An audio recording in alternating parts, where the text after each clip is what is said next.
Hey, what's up, everyone? Dane here from Moving to Canada. I am recording this on the afternoon of Wednesday, April 28th, to bring you guys the latest Express Entry draw results. We just had an Express Entry draw take place a couple of minutes ago. So I'm going to go through the draw results for today. It's not the most interesting draw that's ever happened, as has been the pattern for the last few months. Today's draw was once again restricted to provincial nominees only, so only people who have received a provincial nomination. So I'm going to go through the results, but I'm also going to talk a little bit about where Canada's at with travel, with COVID, and like what we can kind of expect in the coming months. We do have some signs of optimism, despite the fact that the picture in the present moment is not the most positive. We've got the whole country kind of hunkered down in a third wave of infections, but there are some reasons for optimism, so we'll go through that today as well. So let's hop into it. Today's Express Entry draw, as I said, was restricted to provincial nominees only. As such, it was a pretty small draw today. Only 381 invitations to apply were issued, with a minimum CRS score cutoff of 717 points. Now, if you follow Express Entry, you know that 717 is a very high CRS score, but that's usually what happens when we have a PNP specific draw. This is because whenever somebody gets a provincial nomination through Express Entry, they get 600 points added to their CRS score. So their CRS score goes way up, usually up into the 700s, 800s, 900s, or even higher. So that's why we see the 717 points for today. So the question, I just did a couple of live videos on Instagram, on Facebook, and a question that we have coming in from everybody is, when is the next FSW draw going to take place? So that's Federal Skilled Worker Program draw. And the truth is that we don't know. Since the beginning of 2021, we've seen all draws restricted to either PNP candidates or CEC candidates. And, honestly, we're likely going to see a Canadian Experience class draw, a CEC draw take place in the next day or two, just because that's the pattern we've been seeing. So if you're a CEC candidate, keep your eyes on our feed, because we'll post another video if and when that happens. But for FSW candidates and FST candidates, Federal Skilled Trades candidates as well, we honestly don't know when the next draw will take place for you. What we've seen through 2021 is that Canada is prioritizing people who are in Canada. They're already in Canada. So CEC candidates, PNP candidates, the majority of those people are already in Canada. We had a giant CEC draw, unprecedented in February, where 27,000 people were invited in a single draw. Just 2 weeks ago, Canada launched these 6 new pathways for essential workers and international graduates in the country to apply for permanent residence. They're going to welcome, 90,000, more than 90,000 new permanent residents through those streams this year. So these are huge initiatives to bring in people who are already in Canada. And the reason that they're saying is because, because of COVID, because they have these really harsh travel restrictions in place, this allows them to meet their really high immigration targets, despite a lot of people outside the country not being able to travel to the country.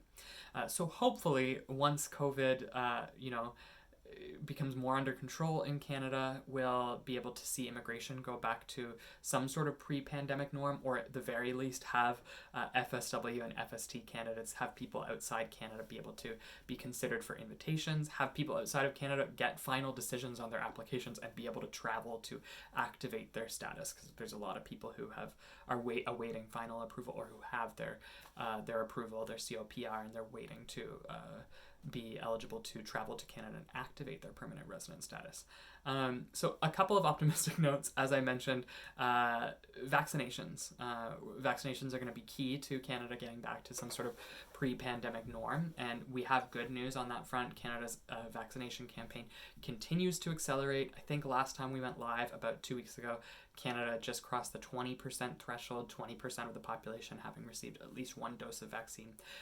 Just earlier today, might have been last night, Canada crossed the 30% threshold. So that's like 10% in a matter of like 2 weeks. It's not it's not a huge amount of time.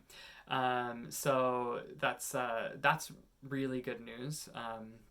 Because we're hoping that once Canada hits some sort of population immunity, a lot of the travel restrictions won't be necessary anymore and international travel will resume. In the meantime, a big conversation that's been happening is the use of vaccine passports or proof of vaccination in order to facilitate international travel. So right now, bear in mind, Canada has all these really intense travel restrictions in place. So first you have to meet an exemption. You have to be eligible to travel to Canada. So there's not a lot of exemptions in place. It's like immediate family members, international students, certain types of work permit holders. Like you can travel to Canada, but even if you're traveling to Canada, you have to undergo all of these like crazy COVID requirements. I mean, they make sense, like they're logical, but they're really intense. You have to do like a pre-arrival COVID test. You have to do a post-arrival COVID test.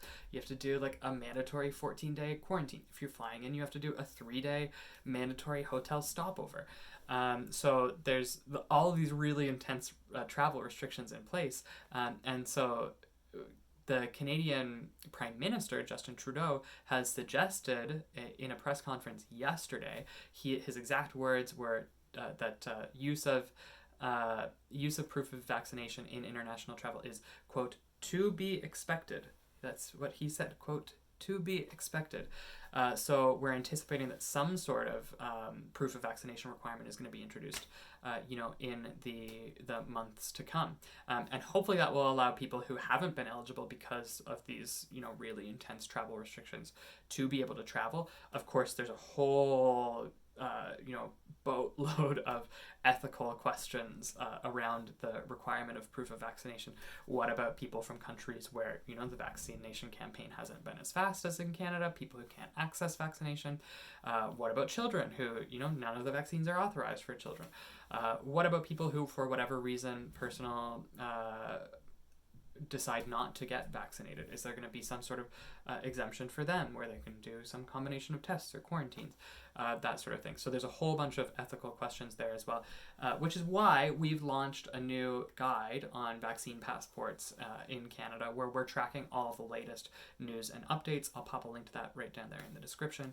So if that's something that you want to follow along to, just click that link, bookmark that page, or just check it every so often, because we'll be updating it whenever new information comes out. And we've got a ton of other resources on our website. We've got, our COVID-19 travel page, which we've been operating for over a year now, where we log all of the latest travel restrictions, all of the latest requirements. If you do want to travel to Canada, like what do you need to do in order to do that right now? We've also got a guide on when will Canada's borders open, where we're tracking the conversation on those travel restrictions and like when are different politicians and different stakeholders planning on opening the border again. So just a ton of great resources on our website. All of that is down there in the description, so check that out if you're curious. Otherwise, thank you guys so much for tuning in. We'll probably be posting another video in the next day or two if and when there is a Canadian Experience class draw. Can't guarantee that will happen, but we have seen that pattern for the last few months, so I will not be shocked if it does happen. Thank you guys so much for tuning in from my bedroom here, where we're back on lockdown in the province of Nova Scotia. Hopefully it won't be too much longer that we got to do all these videos from our bedrooms, but I appreciate you guys tuning in, and I hope you've gotten the information you were looking for. See you next time.